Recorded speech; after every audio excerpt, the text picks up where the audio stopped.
You want to keep it going for another 5 years?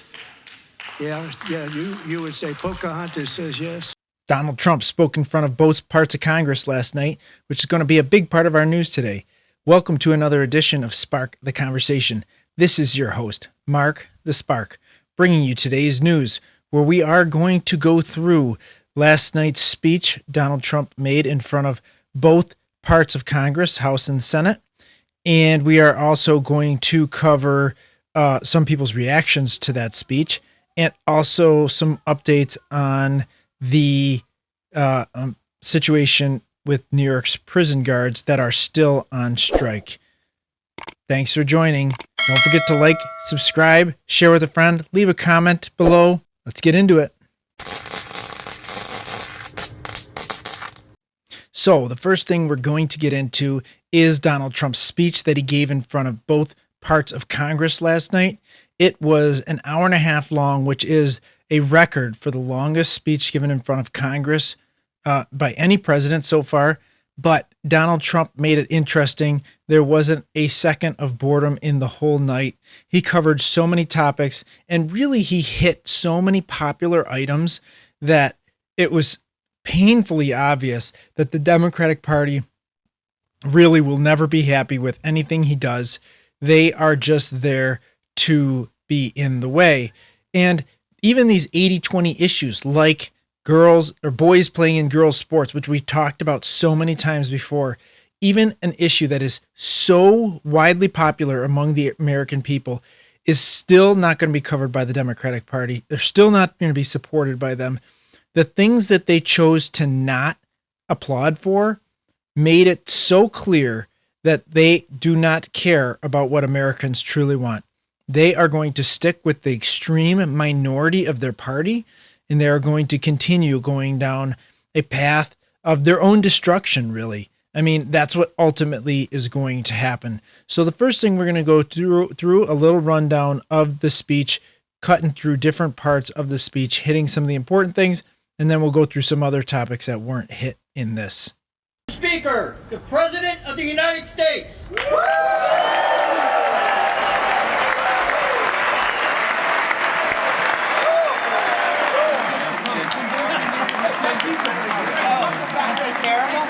We have accomplished more in 43 days than most administrations accomplished in 4 years or 8 years, and we are just getting started.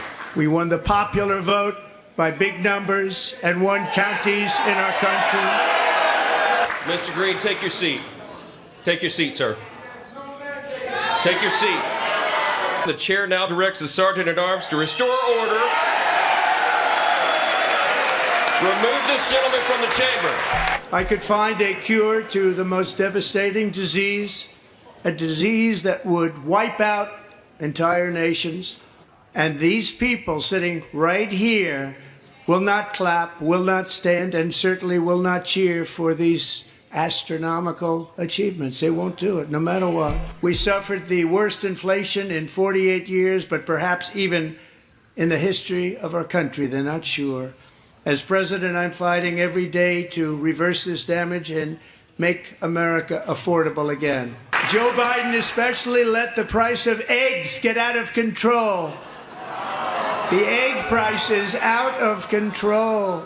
And to that end, I have created the brand new Department of Government Efficiency, DOGE, which is headed by Elon Musk, who is in the gallery tonight. Because we are draining the swamp. It's very simple. And the days of rule by unelected bureaucrats are over. April 2nd, reciprocal tariffs kick in. And whatever they tariff us, other countries, we will tariff them. That's reciprocal, back and forth. Since taking office, my administration has launched the most sweeping border and immigration crackdown in American history. The media and our friends in the Democrat Party kept saying we needed new legislation. We must have legislation to secure the border. But it turned out that all we really needed was a new president. A I'm also working tirelessly to end the savage conflict in Ukraine. Today I received an important letter from President Zelensky of Ukraine. The letter reads, Ukraine is ready to come to the negotiating table as soon as possible to bring lasting peace closer. Simultaneously, we've had serious discussions with Russia and have received strong signals that they are ready for peace. It's time to end this senseless war. If you want to end wars, you have to talk to both sides. My fellow Americans, get ready for an incredible future because the golden age of America has only just begun. It will be like nothing that has ever been seen before. Thank you, God bless you, and God bless America. So he covered a bunch of topics. That was just a brief overview of some of the key topics that he covered. He covered the prices that have gone up under Joe Biden's watch, the inflation that was out of control with Democrats in control of our federal government that they're now trying to blame on him, or at least say he should just magically fix. He covered the Ukraine war. He covered the price of eggs. He covered almost every topic that has come up in his first 100 days in office, which he has blown out of the water. He has accomplished more than any president has previously in this time period. As other people have pointed out, usually this speech to Congress is an overview of the plans of the president for his upcoming term. However, in this case, Donald Trump has gotten so much accomplished. This was basically an overview of the things that he's covered or completed already. So it's amazing to see. Part of it gives me a little bit of the heebie-jeebies because I've seen this trend now where presidents come in and use their executive power in extreme ways, and it's been getting worse and worse in every administration, making it harder for things to go in a constant direction. The intent of the federal government when our founders established it was for things to move slowly. Most of the legislation, most of the progress was to happen at the state level. However, people got fed up with this, and now they wanted the federal government to do things faster, but only when it's their, the people they support in charge. Unfortunately, it's like a ping pong ball, and it's going back and forth and back and forth, and it happens so quickly. It makes it really difficult to establish any kind of consistent leadership, consistent direction for the United States to go. Ultimately, I really believe this needs to be fixed. There needs to be, the Supreme Court's going to probably have to step up and say explain what executive powers are for and limit it to a specific, enacting legislation like it's really supposed to be. So we saw a clip of Al Green, who was heckling throughout the night, get removed. Here's a little bit of longer clip to give you some context of all the things that he did before that happened, because it made it seem like that he just stood up for a little while and then he got removed, but it was actually much more than that. Here's that.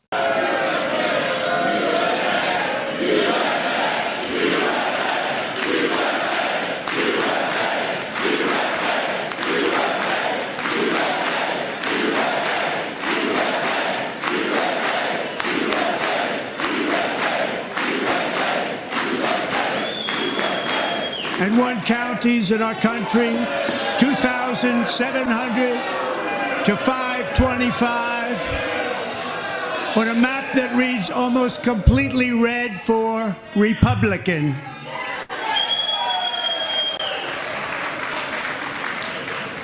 Now, for the first time in modern history, more Americans believe that our country is headed in the right direction than the wrong direction. In fact, it's an astonishing record, 27-point swing, the most ever.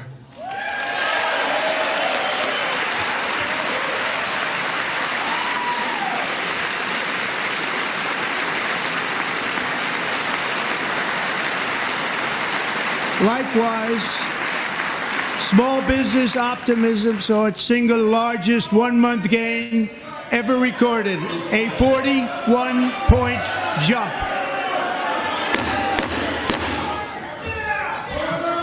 Members are directed to uphold and maintain decorum in the House and to cease any further disruptions. That's your warning.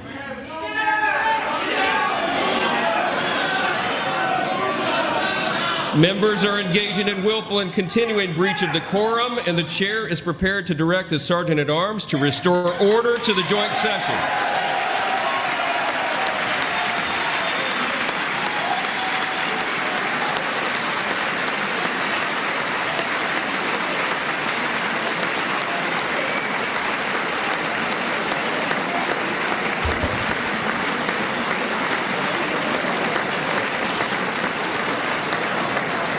Mr. Green, take your seat. Take your seat, sir. Take your seat. Finding that members continue to engage in willful and concerted disruption of proper decorum, the chair now directs the Sergeant at Arms to restore order. Remove this gentleman from the chamber.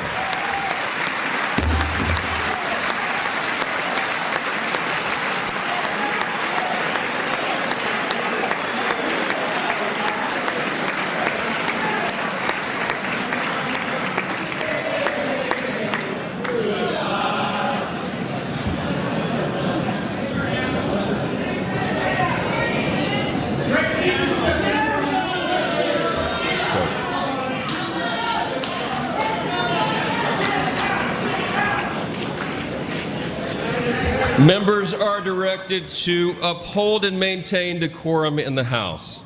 Mr. President, you continue. Thank you.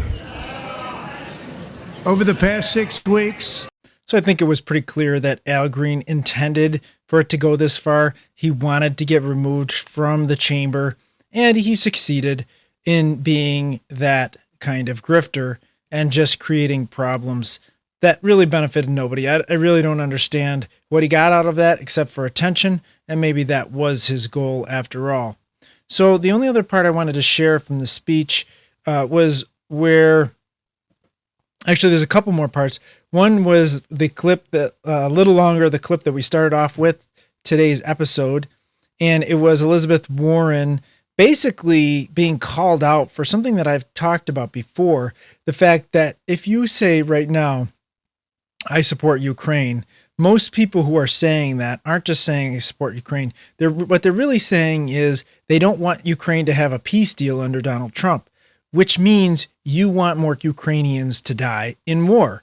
That's what you're saying, because the only other option is this peace deal through Trump. You're not going to stop the war any other way. So if you're saying I support Ukraine and I don't support Trump establishing a deal and settling this through some kind of negotiation, you are in fact saying that you want more Ukrainians to die. Here's Donald Trump calling out Elizabeth Warren, i.e., or otherwise known as Pocahontas, right, is what he calls her. Him calling her out for that actual truth. do you want to keep it going for another 5 years? Yeah, you would say Pocahontas says yes.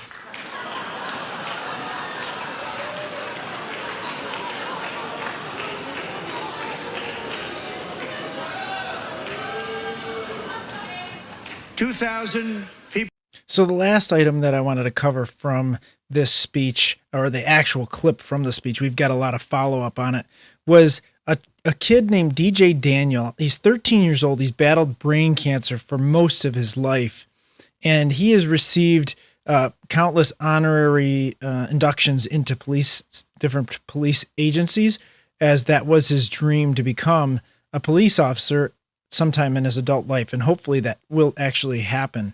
Donald Trump honored him, and this happens in all the presidential speeches. They do some kind of heartwarming honoration of somebody, and it's just a feel-good thing, right?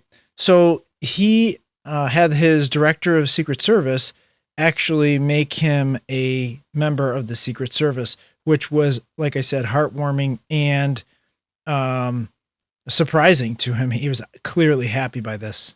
And tonight, DJ, we're going to do you the biggest honor of them all. I am asking our new Secret Service Director, Sean Curran, to officially make you an agent of the United States Secret Service.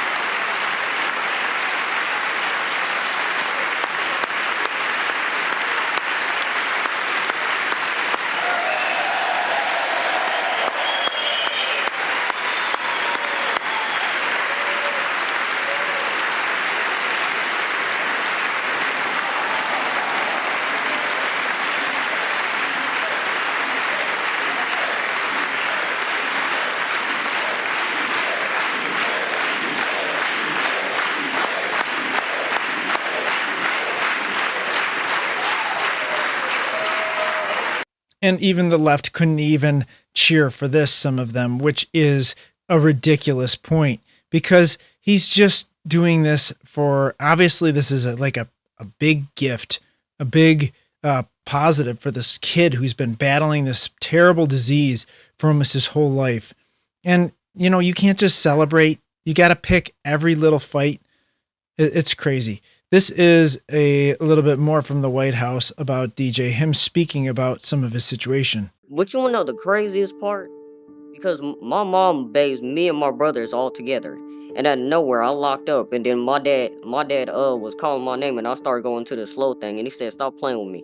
And I then I started to act. I ain't gonna lie, I started to act slow. And then as soon as he said that, we was speeding all the way, running lights, going to the hospital. And then next thing you know, I was seizing on the table. They said, "Nah, we gonna have to go in his brain tonight."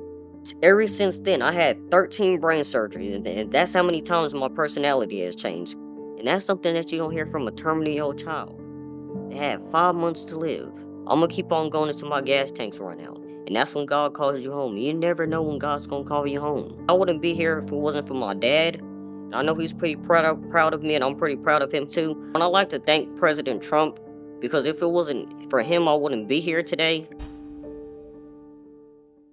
And the left, in their sickness, in their Trump derangement syndrome, of course, cannot even celebrate such a simple, positive story like this.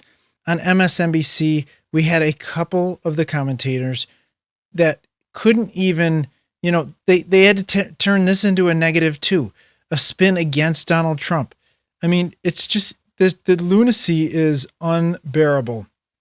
You've got Rachel Maddow and Nicole Wallace both harping on this as if it's a negative, and it just shows the sickness that wokeism is. The president made a spectacle out of praising a young man who thus far survived pediatric cancer, as if the president had something to do with that. This was in the midst of him praising Doge.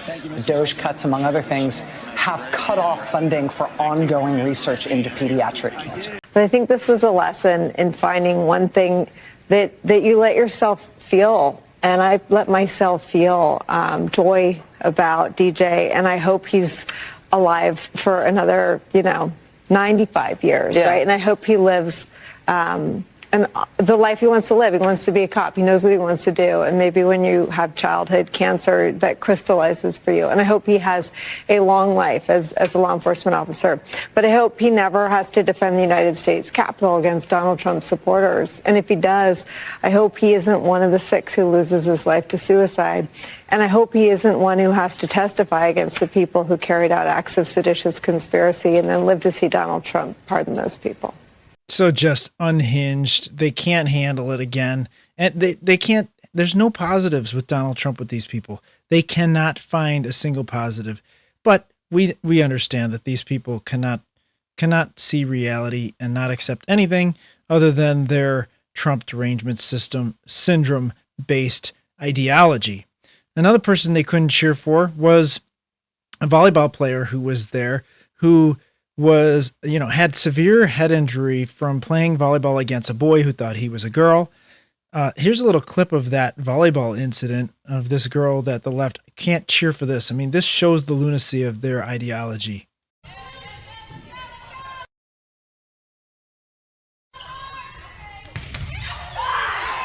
Just unreal. I mean, just seeing that person who spiked that ball was a boy who was pretending to be a girl. And the people on the left are still pushing this crazy lunacy on the left. Now, Riley Gaines, who is a swimmer who had to compete against a male in swimming, Leah Thomas, who thought that he was a girl as well, maybe still thinks so, we're not sure. He keeps bouncing around who he's dating and all kinds of crazy stuff. But she was present as well, and she has been a big proponent of girls' sports, keeping boys out of girls' sports, and she, like I said, she was at the speech, and she gives a pretty good rundown of the left and how crazy they are, and points out a lot of the facts of what they couldn't cheer for and how that makes them out of touch. I attended President Trump's State of the Union address in Washington, D.C. tonight. Let me tell you what I saw. Better yet, let me tell you what I didn't see. I did not see Democrats stand and applaud a child with terminal brain cancer who was in the room. I did not see Democrats stand and applaud and honor the life and memory of young girls like Laken Riley or 12-year-old Jocelyn, who lost their lives to illegal gang members before their grieving parents who were in the room. I did not see Democrats stand and applaud an American who had been falsely and innocently imprisoned in Russia, who had recently been returned, who was in the room with his 95-year-old mother.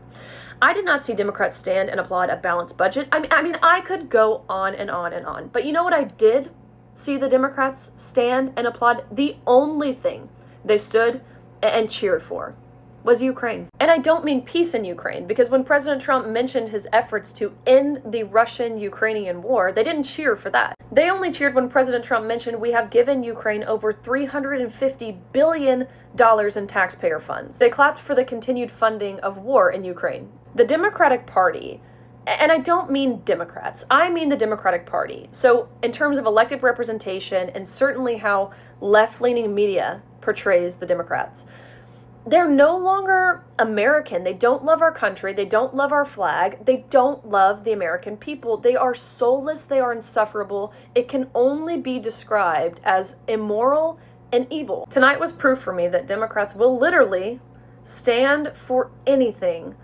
but America and its people. I absolutely love Riley Gaines. Ever since she has stood up, I actually did a whole special episode on that, so check out my YouTube or Rumble account for that.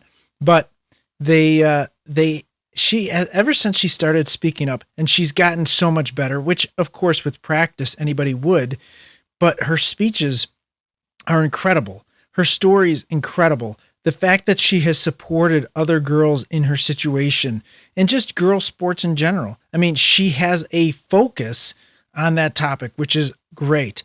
Now, she has expanded outside that focus somewhat, and she's been a strong supporter of Donald Trump, mostly because he just talks sense, which is what she's going for. I mean, it just makes sense to not have boys and girls sports and boys and girls locker rooms, right? But she has been a really, really great proponent of girls sports and keeping it girls sports, which just makes sense, like I said. So there's continued lunacy on the left and continued cringe. They all had their little paddles that they were holding up, and even CNN realized that was cringe. Here's a little clip about that. Thank you, Simone. Can we talk about it? The bingo signs were killing me. I don't know who thought up the bingo signs, but they should be fired. Michael, this is an indictment, in my opinion, on the Democratic leadership. I talked to a lot of members during they was texting. The staff were on my phones and they were calling. And I think the best way to describe it is the Democratic leadership said they didn't want disruptions and they wanted people to attend and bring a guest, and they wanted, little business as usual, and we're fighting back in other ways. There is a palpable disgust, as Claire said, from not just the members but their constituents. And it's like a pot, as someone described it to me, that's boiling, and it's about to bubble over. If you do not allow the members a space to release valve, it's going to bubble over. And this was the visuals are not taking back the House in 2026. So you can see that even the other Democrats, people supporting these Democrats, or the Democratic Party anyways, they understand that this is cringe. This is not helping. This is not going to win back the House for the Democrats and for the left in the next term. And I'm here for it. I mean, that's great. Let's have 4 years with Trump in control of the White House and Republicans in control of the House and Senate. That would be awesome. It would really help to further the agenda of the conservatives, and it would also help the country as a whole. I mean, it's just clear to see that what Donald Trump is doing is going to work so much better than what Joe Biden was doing or wasn't doing. So we've got to have our daily dose of Jasmine Crockett, because she's always got to be front and center. Here's her response to the speech. Listen, he up there, he's spewing all kinds of nonsense and bullshit. Let me just be real. And we weren't gonna sit for that shit. We wouldn't. We showed up. And if he had some sense, then maybe we would have been about that life. But y'all know he ain't got no sense. So please give some love. This took a little bit of coordinating to do, for sure. We got some cool shirts. We Good got trouble, necessary we trouble. got Madam Williams, who just happens to have the honorary seat. It's not even honorary because she's holding it down, y'all. But the legend himself, John Lewis, that is the seat in which she currently serves. So she honored his legacy. This is the message that she wanted to send today. We've got my sis, Andrea Salinas, and she kept it real simple. Resist. That's what we about. Where's Maxwell? We got Max. No kings live here, okay? No kings, yeah, we sending no a fascists. message. We sending a message. We've got President Musk. Y'all saw the camera just flash to him, you know, because this is really his administration. And we got another resist. Listen, and mine is let me get you, Jazz. Let me get you, Jazz. Shirley Chisholm, the ultimate. Unbought and unbossed. That's Jasmine Crockett. Right. Y'all know. And as you can see, that's why the people on CNN are saying that these visuals aren't working. This is what they've come up with. They've come up with t-shirts. They come up with little bingo paddles that say stupid things like Musk steals and dumb things like that. And they cheer for further war and death in Ukraine. They won't cheer for a 13-year-old cancer survivor. And, you know, they have these TikTok videos where they all say the same thing into the same mic with the same clips moving in and out of the video. It's cringe. It's not going to work. And somehow everybody understands it except them. Maybe it's because they don't have Nancy Pelosi pushing all the buttons anymore because she's too old and she's drunk half the time. I don't know, but they better find a new leader or they're going to be in trouble. But I'm enjoying it. Now we have the press secretary, Carolyn Levitt, and she is talking about, she had a press conference after the speech, and she's talking about how popular it was with people who watched the speech. I want to talk about President Trump's historic and incredible speech last night. The American people and the entire world watched President Trump powerfully lay out how he's renewing the American dream in a record-breaking joint address to Congress. And Americans loved what they heard. According to a CBS YouGov survey, an overwhelming 76% of those watching approved of President Trump's speech last night. The president spoke about how he's taken more than 400 executive actions on his key promises. The expectations were high, and President Trump is exceeding them. According to brand new polling from the Daily Mail, President Trump has never been more popular as his approval ratings are reaching historic highs. More Americans believe America is headed in the right direction than the wrong direction. Everyday Americans love this president because he tells it like it is, no matter what, and he did that last night. President Trump level set with the American people on the economy and exposed how badly Joe Biden screwed it up by causing the worst inflation crisis in 4 decades. President Trump was honest about where we are while making clear that help is on the way. As the president declared last night, he will make America affordable again. Last night, you also saw who motivates the president to work so hard. Everyday Americans, who President Trump shined a spotlight on last night in his speech. From Mark Fogel, who President Trump was finally able to reunite with his family and his beautiful 95-year-old mother after being detained in Russia, to Peyton McNabb, whose heart-wrenching story motivated President Trump to end men in women's sports, and to Allison and Lauren Phillips, the mother and daughter and sister of Laken Riley, who President Trump honored by signing the Laken Riley Act to ensure her name will live on forever. In other amazing and surprise moments, President Trump honored the life of Jocelyn Nungare, who was brutally murdered by illegal alien gang members. He ensured Jocelyn will never be forgotten by renaming a national wildlife refuge in her home state of Texas to honor her life. And in one of the greatest surprise moments of the night, DJ Daniel, an incredible 13-year-old boy who is beating brain cancer, saw his dreams fulfilled by President Trump when he was made an honorary Secret Service agent. So she points out a lot of good parts of the speech last night, and she continues on talking about how who could be against this stuff. Again, Trump is picking the 80-20 issues. He is picking the 80, and the left continues to pick the 20. Here she continues. And as President Trump asked in his speech last night, how could anyone possibly be opposed to any of this action that he is taking? Well, apparently, the modern-day Democrat Party could. The behavior of Democrats last night was completely disgraceful and demonstrated how severely out of touch they are with the American public. It was the most shameful moment in the history of presidential addresses in that beautiful chamber. In what was supposed to be a unifying moment for our country, Democrat members of Congress instead screamed at the President of the United States, who was just overwhelmingly reelected by their constituents, walked out of the chamber, and worst of all, they disrespected the American people. Democrats didn't stand to keep men out of women's sports. They couldn't even clap for a girl who got her head smashed in by a man on a volleyball court. Democrats didn't stand for an innocent and beautiful child who is surviving brain cancer. They opposed eliminating taxes on tips and Social Security. They didn't stand in favor of cutting taxes for hardworking Americans. They couldn't even clap for two mothers whose daughters were killed by illegal aliens. One of the only things that could get Democrats off their feet last night was cheering for Ukraine, not for America. Last night was a very clarifying moment for our country. The Democrats exposed themselves as the party of insanity and hate, the party that wants to put America last. They've allowed their Trump derangement syndrome to stop them from celebrating America and our people, and we will not allow them to forget that. So she points out that the left continues to show their true colors. They will not support the obvious issues that Americans support. By polling, Donald Trump is widely popular, which is, completely contrary to what Karine Jean-Pierre was trying to say on The View yesterday, that he doesn't have a mandate. You heard people yelling, even Al Green was yelling, there's no mandate. Well, guess what, guys? The polling continues to show that Donald Trump is doing the better job out of Joe Biden. I mean, even with Ukraine, which is the left's number one issue, he is over 50% in support of the American people, supporting him and doing what he's doing, while Joe Biden was like in the 20s.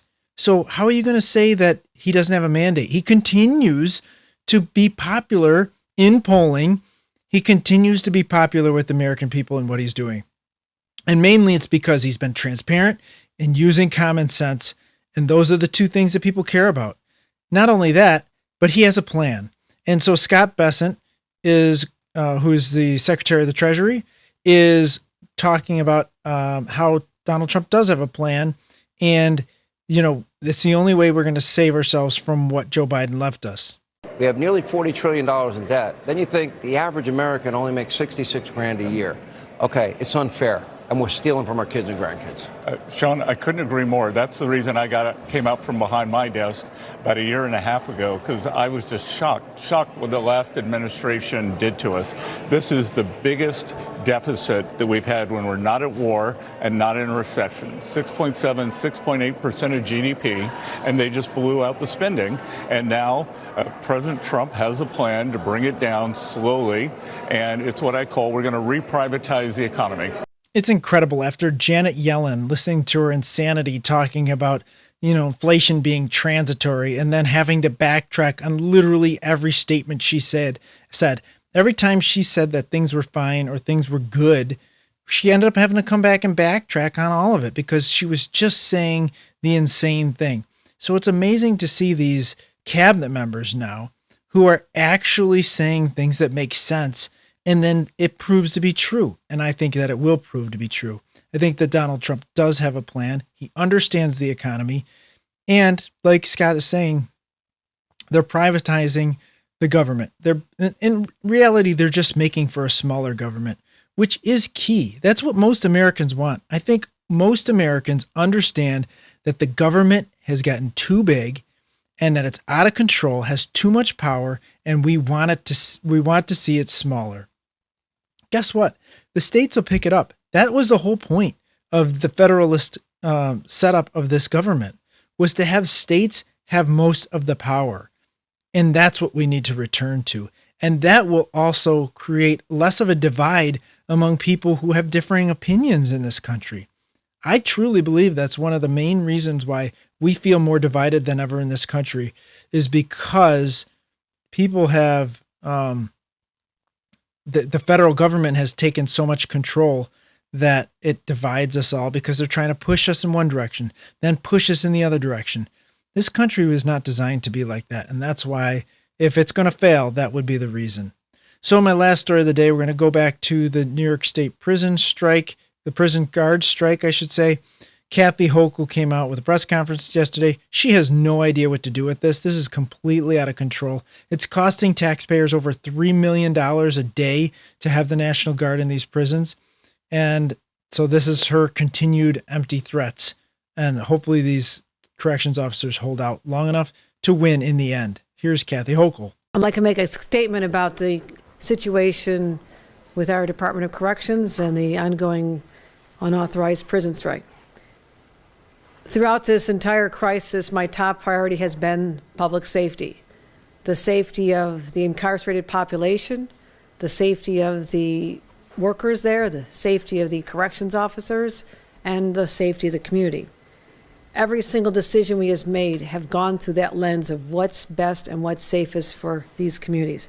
And I've deployed every single resource to deal with this crisis, mobilizing the National Guard. And let me say how grateful I am to the National Guard. We have National Guardsmen in Guantanamo Bay, in battlefields. We have them in Greenland, really important missions. But right now, they've been pulled out of protecting critical assets, even our airports and subway systems, to have to be up here to deal with this situation. I'm grateful they have made that sacrifice.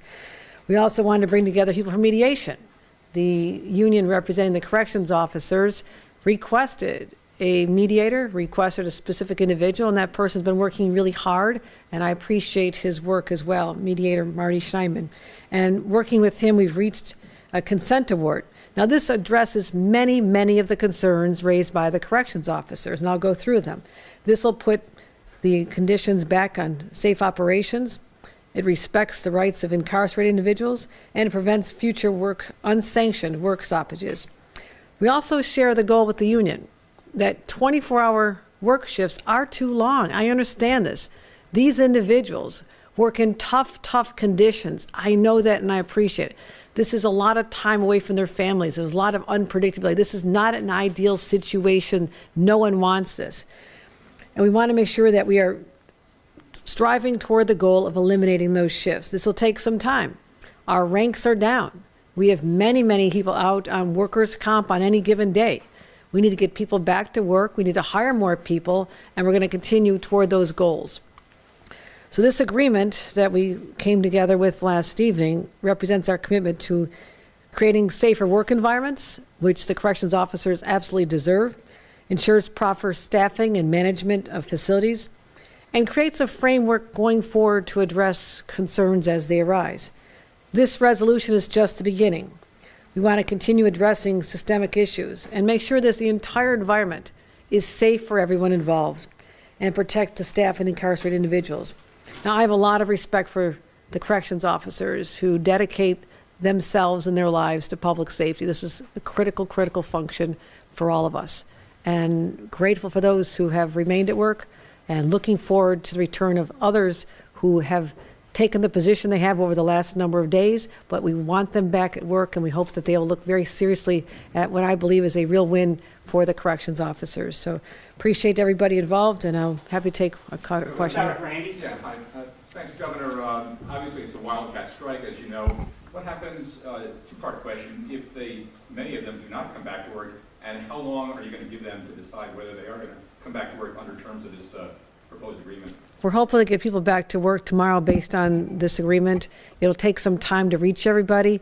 What you're seeing out at the sites is not all the corrections officers. Many of them are at home. I mean, what you're seeing out there are some of them.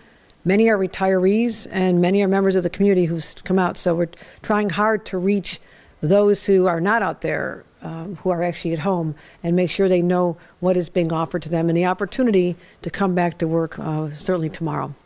We'll take one more, Berkeley. Governor, why do you think this is a fair deal?